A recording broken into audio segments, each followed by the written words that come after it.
రెడ్డిగా AP కర్నూలులో జరిగిన ఘోర బస్సు ప్రమాదంలో మృతి చెందిన మహేశ్వరం అనూషారెడ్డి మృతదేహం స్వగ్రామానికి చేరింది. యాదాద్రి భువనగిరి జిల్లా గుండాల మండలం వస్తకొండూర్ గ్రామానికి మృతదేహం చేరుకుంది. DNA పరీక్ష అనంతరం ఆంధ్ర అధికారులు అనూష మృతదేహాన్ని నిన్న మధ్యాహ్నం తర్వాత కుటుంబ సభ్యులకు అప్పగించారు. గ్రామానికి చేరుకున్న అనూష మృతదేహాన్ని చూడగానే తల్లిదండ్రులు, కుటుంబ సభ్యులు కన్నీరు మున్నీరయ్యారు.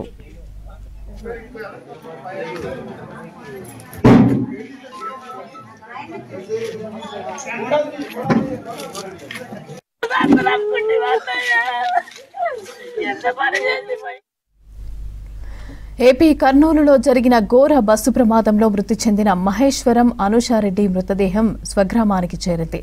యాదాద్రి భువనగిరి జిల్లా గుండాల మండలం వస్తకొండూరు గ్రామానికి చెందిన మృతదేహం అయితే చేరుకుంది. DNA పరీక్ష అనంతరం ఆంధ్ర అధికారులు అనూష మృతదేహాన్ని నిన్న మధ్యాహ్నం తర్వాత కుటుంబ సభ్యులకు అప్పగించారు. గ్రామానికి చేరుకున్న అనూష మృతదేహాన్ని చూడగానే తల్లిదండ్రులు, కుటుంబ సభ్యులు కన్నీరు మున్నీరయ్యారు.